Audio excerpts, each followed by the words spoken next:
What's the reason you left your ex? He was an abusive, alcoholic, drug-addicted piece of crap. He was drunk one night and tried to hit me, but missed our 8-week-old daughter, who was in a sling/carrier on my front, by literally centimeters. I swerved as he swung and managed to get her out of the way. So I went to our neighbors for help. The cops were called. He was taken away for a couple hours so we could leave. I was with him for 8 years prior to that night, but that was the catalyst. I doubt I would have left if it wasn't for my daughter. I was barely a human in my own right at that stage. That was a little over 14 years ago. We never saw him again, and he died last year. Can't say I was upset at the news. His temper. We were together for 3 years. We started arguing a lot over little things and he never listened, just liked to yell. Whereas I was one who wanted to talk things out and understand. One night, the argument got so bad that he punched me for the first time. He had never gotten physical with me before.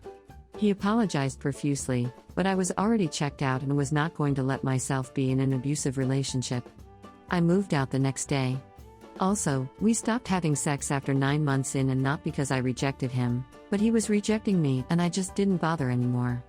I also have a high sex drive, and being sex deprived got me to be more irritated and have less patience with him. The relationship started to feel like living with a friend that I'd kiss on the lips occasionally. Getting hit by him was the last straw. He couldn't save money and I was sick of being Hush Sugar Mama.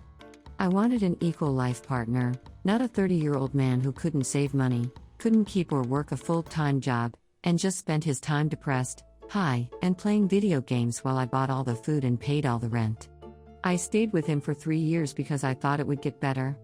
He was a genuinely nice guy. He just gave up and wouldn't actually work to getting better. Him living on the floor of my studio apartment for a year was my tipping point. We were broken up at this point, but our last place went down the gutter, so I let him stay with me temporarily. 1 year later, no money saved, no car, it broke and he didn't fix it, it wasn't even in his name, not helping me with rent. I asked for $300 per month, and still asking me if we could have sex. No. He had my home, my money, my food, he couldn't have my body too. Eventually I completely snapped one day and told him he had 1 month, I was done. We don't talk much now, but he's always there for me when I need it. He took me to urgent care just the other day because I was in no position to drive myself, and he had his roommate's car. Like I said, good guy. Just didn't want to help himself.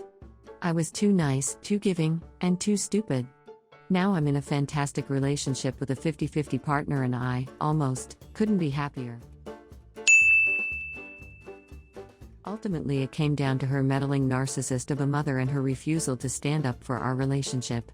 She was in her late 20s and still living at home, but started staying at my place more and more after we got engaged. One night when she texted her mother that she was staying at my place for a third night in she blew up my ex's phone with unhinged messages about how she was gonna jump off the bridge in our neighborhood. The last one said, "You don't need me anyway, you have Devin," not my real name. Then a few weeks later she invited my ex's father to our engagement party. He abandoned them when my ex was an infant and was never part of her life. He was already at the venue when we got there and ruined the entire evening.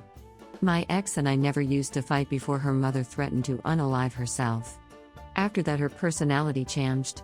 She became insufferably argumentative and constantly accused me of cheating. I never did.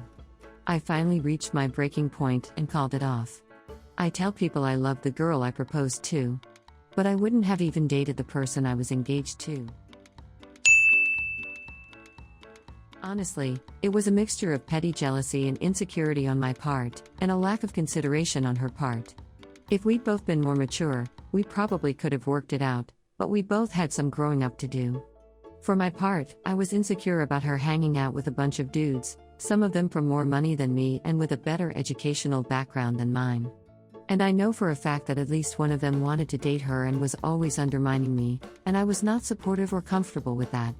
For hers, she would go weeks while at college without calling me or emailing or returning my TXTs or calls.